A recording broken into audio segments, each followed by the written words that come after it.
이번 주는 미국의 고용지표에 주목을 해야 될 것 같습니다.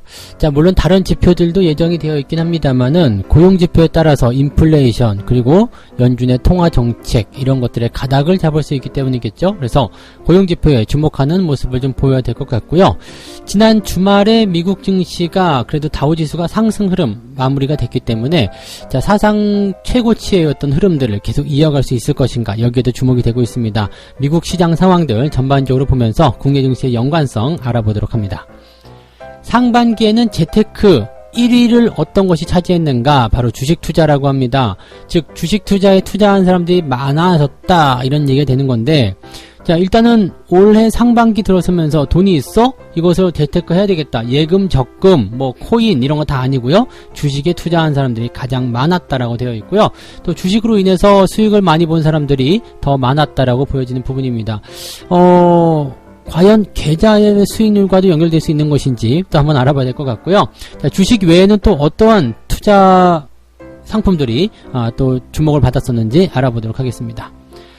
최근에 코인판에 아주 시끄러운 이야기들 많이 나타나고 있습니다. 비트코인의 변동성도 굉장히 크게 나타나고 있기도 하고요. 정치권까지 합세한 코인판이라는 제목의 기사가 나왔는데요. 자, 코인 시장 도대체 어떤 상황이길래 이렇게까지 이야기들이 시끄럽게 나오고 있는지 또 앞으로 어떻게 될 것인지 같이 한번 알아보도록 하겠습니다.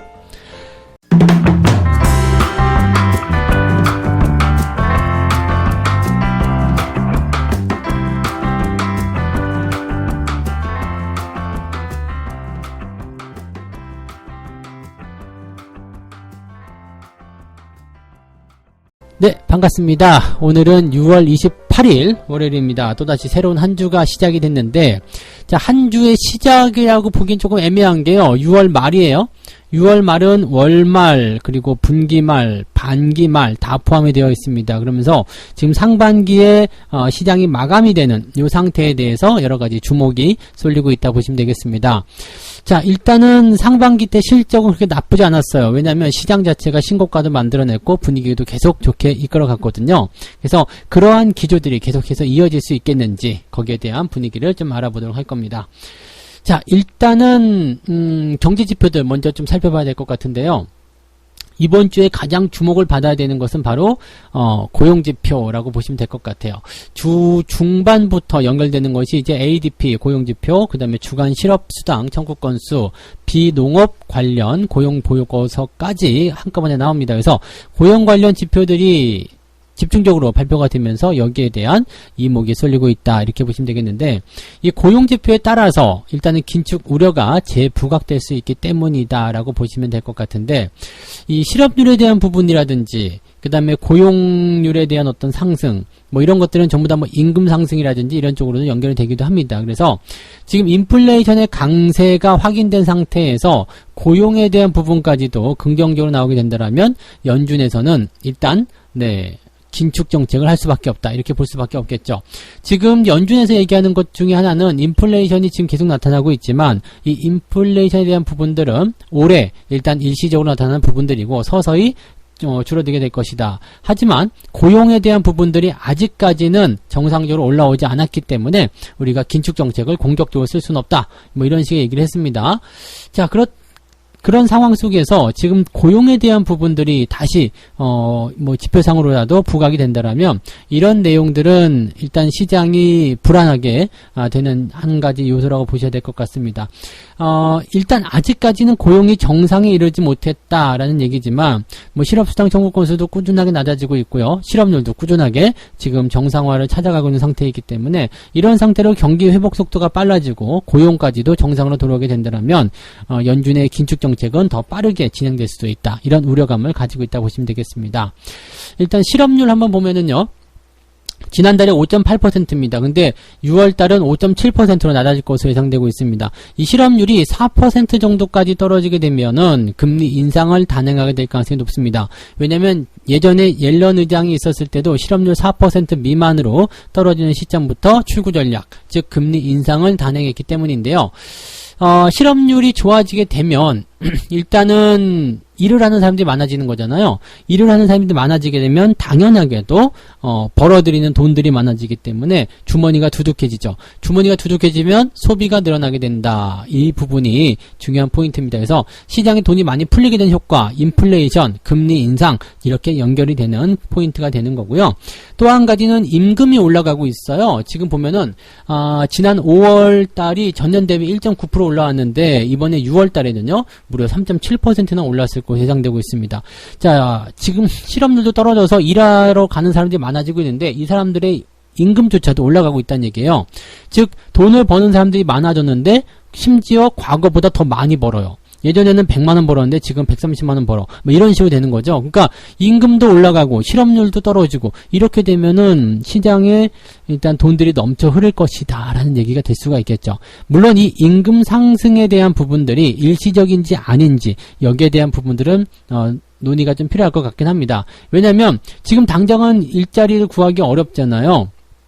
뭐 여러 가지 요소들이 있기 때문에 직원들이 이제 실업수당 청구권을 받아먹으려 한다든지 아니면은 뭐 휴직을 오래 하고 있다라든지 뭐 이런 식으로 해서 물론 직업을 구하기 힘들다라는 얘기가 나오지만 기업 입장에서도 사람 구하기가 힘든 거거든요. 그렇기 때문에 사람을 쉽게 구하려면 임금을 올리는 것 네, 또는 보너스를 제공하는 것, 뭐 이런 것들로 통해 가지고 사람들을 끌어당길 수 있다는 얘기죠. 그러니까 이런 것들은 일시적인 이슈가 될 수 있기 때문에 혹시라도 이런 것 때문에 임금이 올라간 것이 아니겠느냐 이런 식의 분석도 조금 필요하다는 얘기가 될 것 같고요.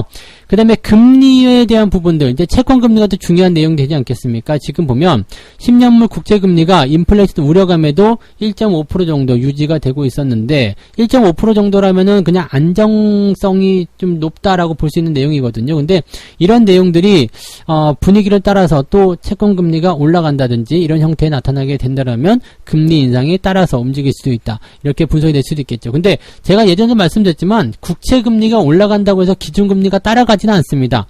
이게 순서가 잘못됐어요. 인플레이션, 그 다음에 기준금리 인상, 채권금리 인상 이렇게 가야 되기 때문에 채권금리가 지금 아무리 내가 먼저 치고 나갈 거야 라고 하더라도 순서가 정해져 있거든요. 야, 줄 서, 뒤로 가. 이렇게 되는 거거든요. 새치기 안 돼. 이런 식이기 때문에 뭐 국채금리가 일단은 올라가는 것에 대해서는 뭐 약간의 이제 금리 인상이나 불안감도 있을 수 있겠습니다만 국채금리, 채권의 금리가 올라가는 것은 수익률이 높아지는 거잖아요. 수익률이 높아진다는 것은 채권의 가격이 떨어지는 것. 가격이 떨어진다는 것은 다른 의미로 해석하게 되면 채권을 많이 매도하고 있다는 이야기. 채권은 안전자산. 안전자산을 팔아서 위험자산으로 넘어가는 자금들이 많아진다. 이렇게 해석하셔도 괜찮습니다. 그래서 채권금리에 대한 우려감은 아직까지는 네, 중요한 포인트는 아니다라고 보시면 되겠죠. 그래서 지금 여러분들이 이번 주에 중요하게 생각해야 되는 이 고용지표에는 실업률에 대한 포인트 그리고 고용에 대한 그 보고서가 어떻게 나올 것인가 또 임금이 많이 상승하게 되면서 이런 고용지표와 함께 어떤 영향을 시장에 줄 것인가 보시면 되겠죠. 일단 이렇게 되면은 연준 입장에서 지금 예상치대로만 나오게 된다면 이거는 조금 악재로 작용할 가능성은 있겠습니다. 경기는 좋아지고 있지만 연준의 테이퍼링이나 또는 금리 인상에 주목하고 있기 때문에 시장은 약간 혼란스러워지는 상태가 될 수 있겠다 보시면 되겠죠. 자, 그 외의 지표들도 나쁘지 않아요. 지금 보면은 이제 그 이번 주 중반이죠. 이제 6월 30일경부터 이제 중국의 제조업 PMI 지표 관리가 그 PMI 지표가 발표가 되고요. 또 7월 1일에는 미국의 ISM 제조업 지표가 발표가 되고 또 한국 수출 통계 이런 것들이 발표가 됩니다. 그래서 각종 경제 지표가 발표가 되는데 이 지표들이 나쁘지 않을 것으로 예상되고 있거든요. 경기가 좋아진다. 이건 우리가 어느 정도 예상하고 있었고 또 알고 있는 것들이잖아요. 그래서 이렇게 경제 지표가 좋게 발표가 되는 시점 속에서 지수가 더 올라가는 거 어떻게 보면 당연한 거 아니겠어요? 그런데 지수가 계속 올라가고 경제 지표가 좋게 나오고 그 다음에 앞서서 말씀드린 고용 지표들이 좋게 나오고 이렇게 되면 긴축 정책이 들어갈 수밖에 없다. 경기 좋은데 계속 지원할 필요가 없다. 이렇게 얘기가 나올 수도 있는 거거든요. 그래서 지금 따지고 보면 경제 지표가 좋게 나오고 분위기가 좋게 형성되면서 오히려 시장이 부담감을 느끼고 있다라고 보시면 되겠습니다. 저점에서 매수할 수 있는 어떤 포지션들은 조금 약화될 것 같고요. 이제 추세가 계속 진행되는 것들 있죠. 상승의 흐름이 지속되는 것들, 이런 쪽으로 움직임이 나올 것 같아서 어떻게 보면 시장은 추가 상승이 더 나올 것이다 라고 전망이 되는 게 맞을 것 같기도 하죠. 증권업계에서는 이번 주에도 코스피가 여전히 상승세를 유지할 것이다 라고 전망을 하고 있습니다. 한 가지 걱정되는 것은 증권업계에서 코스피 상승을 예상하고 있다라는 거겠죠.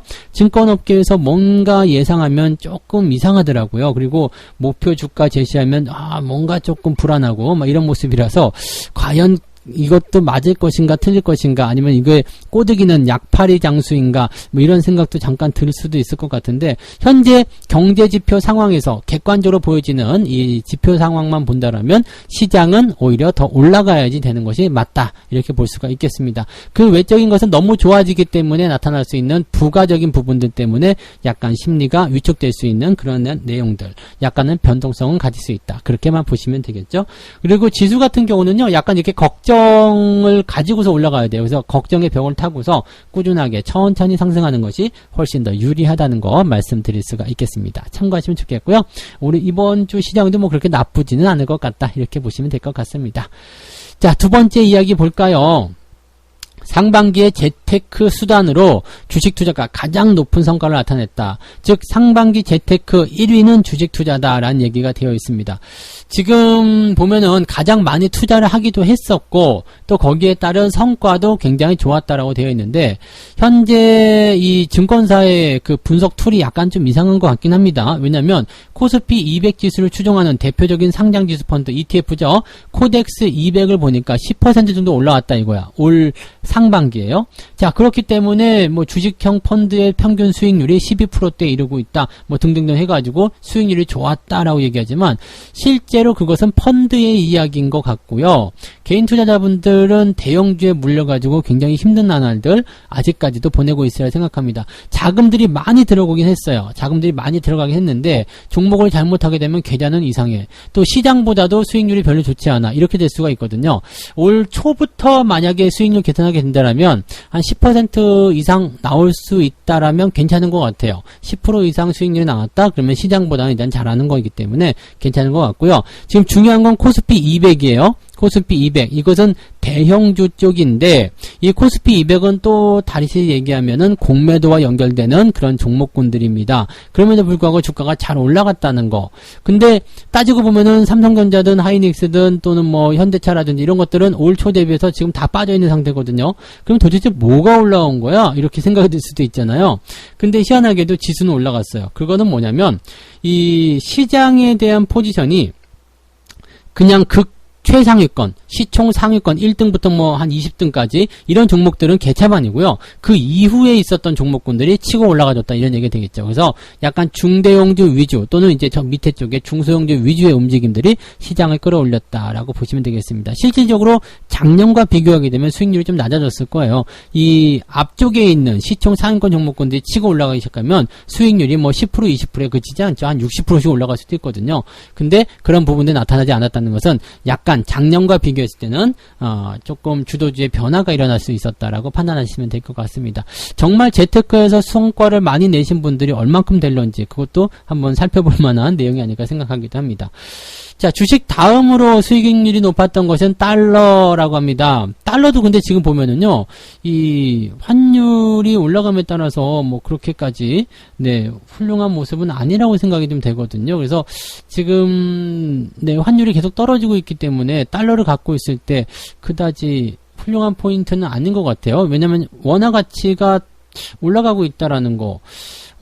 글쎄요, 달러. 근데도 지금 보면 이제 연초 대비해서 약 4.39% 정도 상승했다라고 되어 있죠. 그래서 달러에 대한 부분들, 일단은 달러에 투자를 했을 때는 그 환율이 막 높아져야 되거든요. 그래서 원화 가치가 떨어져야지, 환율이 올라가야지만이 달러를 수익을 많이 낼 텐데 지금처럼 떨어진 상태에서 수익을 냈다고 그러니까 조금은 의아한 부분이긴 합니다. 근데 어쨌든 달러 관련한 부분들이 이제 상승 흐름을 보였다라는 거고요.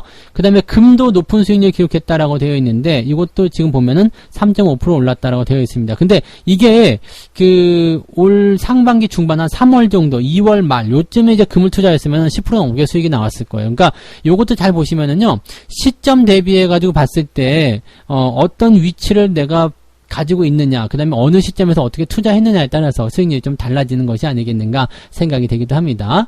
그 다음에 채권 같은 경우는 오히려 마이너스로 떨어졌다라고 되어 있어서 채권은 수익률이 그다지 좋지 않았다. 즉 안전자산보다는 위험자산 쪽으로 많이 이동했지만 또 위험자산 중에서도 뭐 안전자산으로 분류되는 것들, 자 뭐 금이라든지 달러 이런 쪽은 또 매수가 되었다. 채권과 금, 달러는 같은 안전자산에 속해 있는데 채권만 떨어지고 이렇게 금과 달러는 올라갔다는 것은 현재 시장에서 채권 같은 먼 장기적 안전자산보다도 이쪽에서 자금이 빠져나와서 다른 쪽으로 이동했다. 이런 쪽으로 보실 수도 있을 것 같긴 합니다. 어쨌든 뭐 수익률에 대한 부분들은 계속 지켜봐야 되는 부분이긴 한데 현재 채권 수익률이 떨어졌다라는 것은 금리도 내려갔다는 얘기인데 이것도 뭐 잘 따지고 들어가 봐야 되겠습니다. 조금 복잡한 내용일 수도 있겠습니다. 그래서 어쨌건 위험자산 쪽이 지금은 조금 더 유리한 상황이고 그쪽으로 많이 집중이 되었다라고 생각하시면 될 것 같습니다. 딱 그 정도만 보시면 될 것 같고요.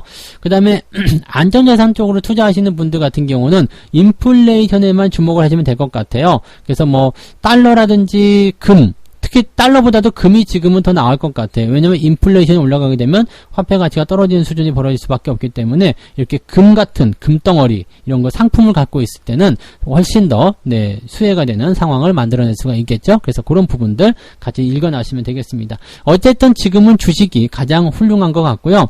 코인 같은 경우는 올 초에 상반기에 투자들 많이 하셨겠지만 손해를 엄청나게 보신 것으로 알고 있습니다. 그래서 코인에 대한 이야기 세 번째 이야기로 한번 넘어가 보도록 하겠습니다. 지금 코인 쪽은 아주 시끄럽습니다. 계속적으로 변동성도 커지고 있고요. 막 계속 떨어져가지고 뭐 3천만 원대 중반, 즉 3만 달러도 못 지켜낸다. 뭐 그런 얘기도 나오고 있고 막 지들끼리 막 올라갔다 내려갔다. 근데 거기에 대해서 분석을 할 수 있는 또 툴이 없어. 왜 올라가는지, 왜 내려가는지, 뭐 그런 것들, 왜 올라가야 하는지, 왜 내려가야 하는지, 내려가야 하는 이유는 맞는 것 같아요. 지금 정치권에 대한 어떤 이야기들이 계속 나오고 있기 때문에 각종 규제라든지 뭐 그런 것들이 나타나면서 변동성을 키우고 있기 때문에 불안하다 이런 것들이 이제 내려가는 이유인 것 같은데 올라가야 할 이유는 뭐냐? 올라가야 할 이유는 뭐냐면 그냥 머스크가 한마디씩 해주면 올라가는 거 그거밖에 없는 것 같지 않나 생각이 들기도 합니다. 근데 요즘에 일론 머스크도 조금 잠잠하고 조용하잖아요. 그러다 보니까 이제 주가를 끌어올릴 만한 어떤 상승 동력이 부족한 게 아닐까 싶기도 합니다. 야, 이 머스크의 말 한마디 트위터 하나에 지금 코인판이 들쭉날쭉 한다라는 거 요거는 조금 경계해야 되는 거 아니겠나 생각하기도 합니다. 참고해 보시고요. 지금 정치권에서 어떤 얘기가 나오고 있냐면 일단은 이 암호화폐에 대한 그런 각종 규제, 법안 이런 것들을 지금 발의를 해서 이야기하고 있는 내용인데 여당 쪽에서 나온 것은요. 암호화폐 사업자는 금융위로부터 등록 및 인허가를 받아야 한다. 뭐 이건 당연한 얘기겠죠. 그 다음에 이해상충에 대한 관리 의무, 설명에 대한 의무, 예치금 분리, 불공정 거래 금지. 요거 불공정 거래에 대한 부분들은 굉장히 많았었던 걸로 알고 있습니다. 뭐 실명 거래가 아니어도 되니까 자기들 계좌에다가 막 집어넣어놓고 막 만들어내는 거, 자기들 거래소에서 뭐 그 코인 가지고 자산 불리는 거 이런 것들이 전부 다 불공정 거래로 들어가죠. 그다음에 불건전 광고 규제. 이거는 뭐 이 코인뿐만 아니라 다른 것들도 다 마찬가지일 것 같고요. 그 다음에 검사 및 과태료 부과 뭐 등등에 대한 이야기인데 요거를 이제 따지고 보면은 이제 규제에 대한 그 규모를 이제 금융회사 수준까지 끌어올렸다 이런 분석이 나오기도 합니다. 그 다음에 뭐 암호화폐에 대한 협회를 설립해라 뭐 등등등 여러 가지 이야기들. 지금 일단은 뭔가 감독하에 두겠다라는 이야기이기 때문에 어떤 달리 얘기하면 코인에 대한 부분들을 약간 이제 뭐 마음대로 거래할 수 있는 하나의 상품으로 인정을 해주겠다는 얘기가 될 수도 있어요. 그래서 어떻게 보면 또 좋은 소식이라고 볼 수도 있겠습니다만 규제가 일단 들어가게 되면 지금처럼 아무 이유 없이 막 올라간다거나 요동을 친다거나 이렇게 하는 건 어렵기 때문에 투자자들이 조금 빠져나올 가능성도 굉장히 많겠죠. 그 다음에 야당 쪽에서 발의한 법안 같은 경우는 국민의힘에서 이제 발표한 부분들인데 암호화폐 심사위원회를 별도로 설립해라. 금융위원회 산하에 설립해라 라는 얘기가 되는 거고 여러가지 발행부터 심사 업무 등의 역할까지도 해라 라는 얘기가 되고 있습니다. 어쨌든 이러한 부분들이 이제 거래소들을 압박하게 되고 지금까지 좀 자유로웠던 것에 대해 규제를 거는 그런 형태의 모습이라고 보시면 되겠죠. 자, 또 한 가지 지금 현재 현재 시점에서 금융위원회가 지금 암호화폐 거래소에게 하고 있는 그런 어떤 포지션들은 거래소들을 구조조정에 있다. 일단은 뭔가 불건전하다라든지 뭔가 조금 자격 요건을 갖추지 못했다라는 것들은 다 잘라버리겠다 이런 식이거든요. 그래서 자금 세탁 사고라든지 또는 뭐 여러 가지 등등에 대한 제재가 일단 나타날 수 있기 때문에 거래소의 실명 계좌 발급, 요게 중요한 거거든요. 거래소의 실명 계좌 발급.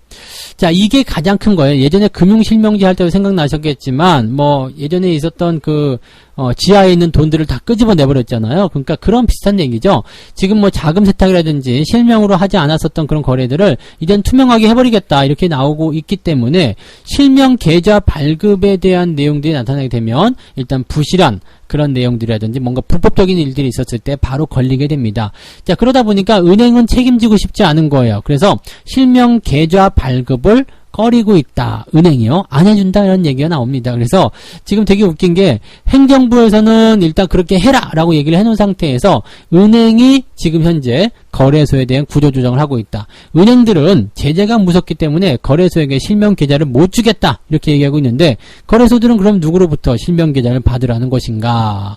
자, 죽으란 이야기죠. 뭐. 그래서 실명 계좌 발급을 못 받는 거래소는 문을 닫아야 하기 때문에 현재 여기에 출자한 사람들은 손해를 엄청나게 볼 수도 있다. 뭐 그런 얘기인데 자, 출자한 사람들이 손해볼 것 같진 않습니다. 네. 그동안 해먹은 게 얼만데요. 그래서 손해볼 것 같진 않은데 일단은 투자하신 분들 입장에서는 거래소가 문을 닫게 됐을 경우에는 상당히 피곤한 상황이 벌어질 수 있겠죠. 또 그 거래소에서 뭐 자체적으로 발행한 코인이 있다라든지 이렇게 된다면 변동성이 굉장히 커질 수도 있겠고 또 문을 닫지 않는 거래소라고 하더라도 자체적으로 발행한 코인에 대해서 막 상장 폐지에 대한 이야기도 막 나오니까 막 요동을 치는 모습도 나타나기도 하고요. 근데 그런 것들을 그냥 바라볼 수밖에 없어요. 그리고 분석 자체가 안 되기 때문에 여기에 대해서 뭐라고 할 수가 없는 부분들이겠죠. 특히나 또 이 코인의 어떤 가격들이 계속적으로 변화를 겪고 있기 때문에 여기에 대해서도 이제 불안정한 그런 모습이 나타나고 있다는 이야기죠. 자, 상황이 이렇다 보니까 코인 쪽에서 자금이 계속적으로 빠져나올 것으로 생각되고 있습니다. 빠져나와서 어디로 갈 것 같아요? 주식으로 가게 될 가능성이 굉장히 높겠죠. 어쨌든 재테크는 해야 됩니다. 그냥 현금 쥐고 있는다고 해서 내가 부자가 될 일은 만무하기 때문이죠. 그래서 어떻게든 재테크를 하기는 해야 되는데 어디로 가는 게 좋겠느냐?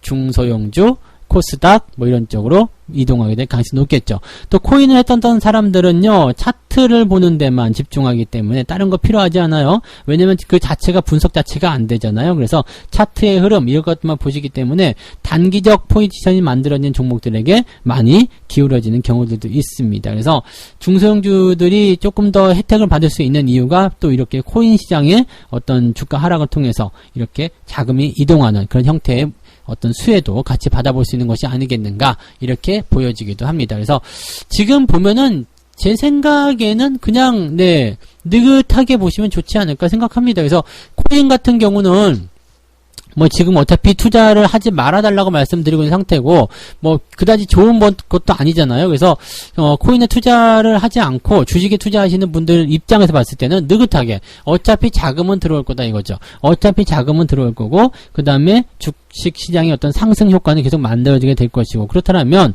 뭐 이제 앞으로 대선도 맞물리게 되고 그렇기 때문에 이제 재테크 순위에서 계속 1위 자리를 당분간은 유지하게 되지 않겠느냐 이렇게 보여지는 부분이 되겠습니다. 그래서 시장, 주식 시장에 대한 기대감이 훨씬 더 커질 수 있는 부분들이 이 코인 시장 쪽에서의 움직임을 통해서 우리가 또 알 수 있는 내용이 아니겠는가 이렇게 생각을 할 수가 있겠습니다.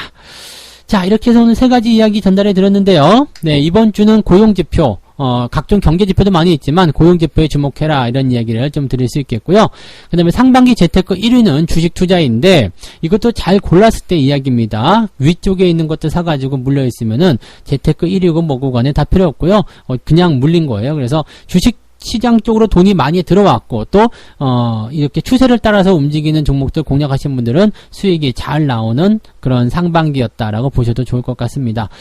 자, 그리고 정치권까지 지금 합세한 코인판이라고 되어 있는데 코인이 지금 여러 가지 부분에서 수세에 몰리고 있는 상태이기도 합니다. 뭐 가격의 변동성이 굉장히 커진 상태이기도 하고요. 그래서 사람들의 자금이 자꾸 빠져나와서 이 주식시장으로 좀 흘러오게 될 가능성이 높지 않겠느냐 이렇게 보고 있기 때문에 주식 투자를 하고 있는 입장에서는 어찌됐든 간에 이런 코인의 상황들도 수혜로 받아들일 수 있는 상태가 된 것 같고요. 암호화폐 같은 경우는 뭐 살아남는 것들은 살아남겠지만 당분간은 변동성을 좀 피하기가 어려울 것 같아요. 그래서 코인에 투자하는 것은 조금 더 조심해야 되지 않겠는가, 이렇게 말씀을 드려보도록 하겠습니다. 자, 책 한 곡째 읽고 마무리할게요. 무조건적인 저퍼 종목에 대한 선호는 곤란하다. 7% 이상의 실적 증가를 비롯한 1년의 성장 잠재력을 확인해야 할 것이다. 정 없다면 차라리 현금 보유가 최선이 될 것이다. 자, 저퍼주라는 것은요, 일단 저평가라는 이야기입니다. 저퍼라는 것 자체가 수익성은 좋은데 주가가 따라오지 못한 것을 이야기하거든요. 즉, 그렇기 때문에 그냥 퍼가 단순하게 낮다고 해가지고 수익성도 없는데 주가가 낮다고 해가지고 매수를 하게 됐을 경우에는 그냥 그 감옥에 갇힐 수도 있습니다. 퍼가 낮게 되는 경우도 있어요. 뭐 실적은 떨어지고 있는데 주가가 그보다 더 많이 떨어지게 되면 퍼는 낮아질 수밖에 없거든요. 그러니까 뭐 실적은 1% 마이너스가 나왔는데 주가는 한 10% 빠졌다. 그렇게 되면 퍼가 더 내려갈 수 있잖아요. 그렇기 때문에 그런 내용들을 보게 된다면 성장이 없고 계속 하락하는 주식도 저퍼가 될 수 있다, 이렇게 보시면 되는 거죠. 그래서 실적 성장세가 나오고 있는지 여부를 꼭 확인하고, 실적 성장도 나오고 있는데 퍼가 저퍼야. 그렇다면 이 주식은 대박이죠. 노다지예요. 그러면 그런 주식들은 매수를 해가지고 기다려주는 거죠. 실적에 주가가 맞춰질 때까지. 이런 종목들은 언제고 올라가게 되어 있습니다. 그래서 좋은 주식들은 밑에서 살 때 항상 실적 성장성, 그 다음에 업황의 개선, 이런 것들을 같이 참고하고 보는 것이 유리하다, 이렇게 말씀을 드려볼 수가 있겠네요. 네. 자, 오늘은 월요일이기 때문에 아침 9시부터 무료 라이브 방송이 진행이 됩니다. 여러분들 빼먹지 마시고요. 잊어먹지 마시고요. 바쁘시더라도 라이브에 오셔가지고 꼭 한번 또 좋은 얘기들 들어주시고요. 좋아요, 구독하기도 눌러주시고 응원도 해주시고 하시면 좋겠습니다. 월요일의 시작은 성투사와 함께 여는 것이 국룰 아니겠습니까? 그죠? 네. 자, 이따가 뵐게요. 자, 오늘도 활기차게 화이팅 하시고요. 9시에 뵙겠습니다. 고맙습니다.